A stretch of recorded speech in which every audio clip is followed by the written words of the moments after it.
Assalamualaikum warahmatullahi wabarakatuh. Bismillahirrahmanirrahim. Alhamdulillahirabbil alamin. Wassalatu wassalamu ala asyrafil anbiya'i wal mursalin wa ala alihi wa ashabihi ajma'in. Amma ba'du.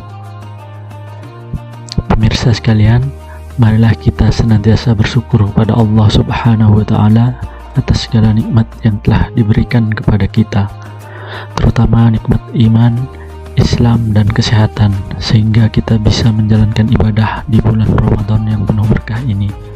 Sholawat serta salam senantiasa kita curahkan kepada junjungan kita Nabi Muhammad SAW, suri teladan bagi seluruh umat manusia beserta keluarga dan para sahabat beliau. Pemirsa yang dirahmati Allah, di bulan Ramadan yang penuh berkah ini, marilah kita senantiasa meningkatkan ketakwaan kita kepada Allah Subhanahu wa taala dengan memperbanyak ibadah, termasuk berdoa dan berzikir. Pada kesempatan yang mulia ini, mari kita renungkan dan bahas tentang salah satu bentuk ibadah yang sangat dianjurkan, yaitu zikir, khususnya zikir Ya Allah Ya Qadim. Pemirsa yang dirahmati Allah, penelitian tentang manfaat zikir telah banyak dilakukan, baik dari sisi keagamaan, psikologi, maupun ilmu kesehatan. Berikut adalah beberapa manfaat zikir yang telah diteliti dan dibuktikan. Manfaat zikir dalam perspektif keagamaan. Dalam Islam, zikir disebut sebagai cara untuk mendekatkan diri kepada Allah dan mendapatkan ketenangan hati. Beberapa ayat dan hadis yang mendukung manfaat zikir antara lain Quran Surat Ar-Ra'd ayat 28 yang berbunyi, "Ingatlah, hanya dengan mengingat Allah hati menjadi tentram." Hadis riwayat Bukhari dan Muslim, Rasulullah SAW bersabda, "Perumpamaan orang yang berzikir kepada Allah dan yang tidak berzikir adalah seperti orang yang hidup dan orang yang mati." Dari perspektif keagamaan, zikir tidak hanya meningkatkan ketakwaan, tetapi juga memberikan ketenangan jiwa yang berdampak pada kehidupan sehari-hari. Manfaat zikir dalam psikologi. Beberapa penelitian dalam psikologi menemukan bahwa zikir atau meditasi berbasis spiritual memiliki dampak positif pada kesehatan mental, antara lain mengurangi stres dan kecemasan.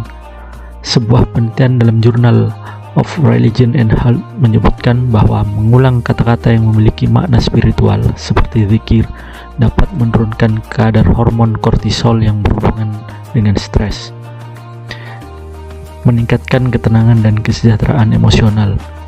Penelitian yang dilakukan oleh Universitas Harvard menemukan bahwa praktik spiritual seperti zikir dapat meningkatkan produksi hormon serotonin dan dopamin yang membuat seseorang merasa lebih tenang dan bahagia. Meningkatkan fokus konsentrasi. Zikir yang dilakukan secara rutin membantu seseorang untuk lebih fokus dan memiliki kontrol diri yang lebih baik. Manfaat zikir dalam ilmu kesehatan. Menstabilkan tekanan darah. Sebuah studi yang dilakukan di American Journal of Cardiology menemukan bahwa orang yang rutin melakukan zikir atau meditasi spiritual cenderung memiliki tekanan darah lebih stabil dibandingkan mereka yang tidak. Meningkatkan kualitas tidur. Zikir yang dilakukan sebelum tidur dapat membantu menenangkan pikiran dan mempercepat proses tidur serta meningkatkan kualitas tidur seseorang. Menurunkan risiko penyakit jantung. Karena zikir dapat mengurangi stres dan kecemasan, maka dampaknya juga positif bagi kesehatan jantung. 4. Zikir dalam penelitian neuroscience. Studi di bidang neuroscience menemukan bahwa kegiatan spiritual seperti zikir dapat mengaktifkan bagian otak yang berhubungan dengan ketenangan, kebahagiaan, dan pengendalian diri. MRI scan menunjukkan bahwa seseorang yang sering melakukan zikir atau meditasi spiritual memiliki aktivitas otak yang lebih stabil dibandingkan mereka yang tidak. Penelitian-penelitian yang telah dilakukan menunjukkan bahwa zikir bukan hanya ibadah, tetapi juga memiliki manfaat besar bagi kesehatan mental, emosional, dan fisik. Dengan rutin berzikir, seseorang bisa mendapatkan ketenangan batin, mengurangi stres, serta meningkatkan kesejahteraan secara keseluruhan. Keajaiban zikir atau doa dan pengaruhnya terhadap air berdasarkan penelitian ilmuwan Jepang, Dr. Masaru Emoto. Dr. Masaru Emoto adalah seorang ilmuwan Jepang yang melakukan penelitian tentang bagaimana kata-kata, doa, dan niat manusia dapat mempengaruhi struktur molekul air. Dalam eksperimennya, beliau membuktikan bahwa air dapat merespon energi positif atau negatif yang diberikan kepadanya. Dalam penelitian tersebut, Dr. Emoto membagi air ke dalam beberapa wadah dan memberikan perlakuan yang berbeda, seperti diberi kata-kata positif dan doa atau zikir. Air yang diberi doa bacaan ayat suci atau kata-kata positif seperti cinta dan terima kasih membentuk kristal yang indah dan simetris ketika dibekukan. Diberi kata-kata negatif. Air yang diberikan kata-kata negatif seperti benci atau bodoh menghasilkan kristal yang rusak dan tidak beraturan. Dibiarkan tanpa perlakuan. Air yang diabaikan juga menunjukkan struktur yang tidak beraturan, menunjukkan pentingnya perhatian dan energi yang diberikan. Kaitan penelitian dengan Islam.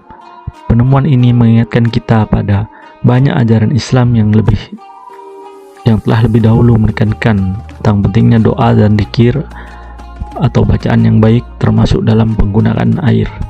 Dalam Islam, air adalah sumber kehidupan yang diberkahi, seperti disebutkan dalam Al-Quran, dan kami jadikan dari air segala sesuatu yang hidup.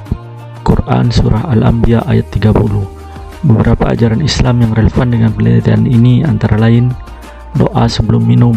Rasulullah SAW mengajarkan untuk membaca doa sebelum minum dan minum dengan menyebut nama Allah agar mendapat keberkahan. Air Zam-Zam dan keajaibannya. Air Zam-Zam diyakini memiliki khasiat khusus, dan Nabi SAW bersabda bahwa air Zam-Zam sesuai dengan niat peminumnya. Zikir dan ru'yah dengan air. Dalam Islam, air juga sering digunakan dalam pengobatan ru'yah dengan doa-doa atau zikir untuk menyembuhkan penyakit. Manfaat berdoa dan berzikir terhadap air. Menambah keberkahan. Air yang didoakan memiliki energi positif yang bermanfaat bagi tubuh dan jiwa, meningkatkan kesehatan. Dengan meminum air yang diberi doa atau ayat suci, tubuh menjadi lebih sehat dan seimbang. Mendekatkan diri kepada Allah. Doa yang tulus akan semakin memperkuat hubungan kita dengan Allah Subhanahu wa Ta'ala. Pada kesempatan kali ini, kita akan membahas tentang keutamaan zikir Ya Allah Ya Qadim, serta bagaimana pengaruhnya dalam kehidupan kita sebagai seorang mukmin. Makna zikir Ya Allah Ya Qadim. Zikir Ya Allah Ya Qadim terdiri dari dua asma Allah yang mulia. Ya Allah, nama Allah yang paling agung, mencerminkan keesaan dan kekuasaannya atas segala sesuatu. Ya Qadim, salah satu nama Allah yang menunjukkan bahwa Allah adalah Zat yang maha dahulu, tanpa permulaan dan tanpa akhir. Dengan mengucapkan zikir ini, kita mengingat bahwa Allah adalah yang paling awal, yang keberadaannya tidak pernah didahului oleh apapun, dan hanya kepadanya kita bergantung dalam segala urusan. Keutamaan zikir Ya Allah Ya Qadim menumbuhkan ketenangan hati. Dalam kehidupan, kita sering menghadapi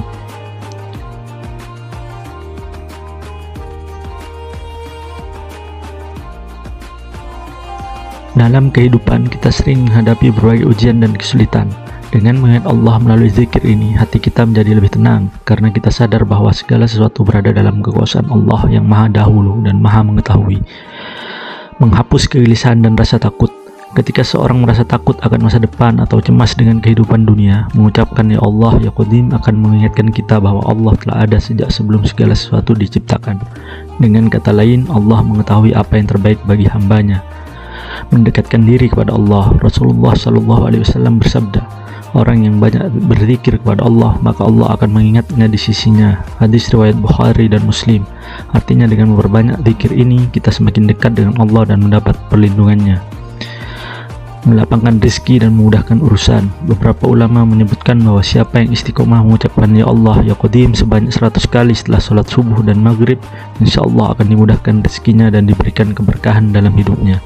Memperkuat keyakinan akan kekuasaan Allah.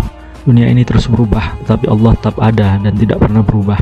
Dengan menyebut Ya Qadim, kita mengingat bahwa hanya Allah satu-satunya yang abadi, sedangkan segala yang ada di dunia ini akan sirna. Cara mengamalkan zikir ini, dibaca setelah sholat fardu, bacalah Ya Allah Ya Qadim sebanyak 33 kali atau 100 kali setelah sholat wajib. Dibaca saat menghadapi kesulitan, Jika sedang menghadapi kesulitan, ucapkan zikir ini dengan penuh keyakinan dan memohon pertolongan Allah. Dibaca di waktu-waktu mustajab seperti di sepertiga malam terakhir antara azan dan iqomah atau setelah sholat tahajud. Pemirsa sekalian, zikir adalah amalan yang ringan di lisan tetapi berat timbangannya di sisi Allah. Dengan rutin mengucapkan ya Allah ya Qadim, kita akan mendapatkan ketenangan, kemudahan dalam urusan serta kedekatan dengan Allah. Semoga kita semua termasuk orang-orang yang istiqomah dalam berzikir dan mendapatkan keberkahan di dunia serta akhirat. Allahu a'lam bishawab. Demikian ceramah singkat ini, semoga bermanfaat dan membawa keberkahan bagi kita semua. Mohon maaf jika ada kesalahan dalam penyampaian. Wassalamualaikum warahmatullahi wabarakatuh.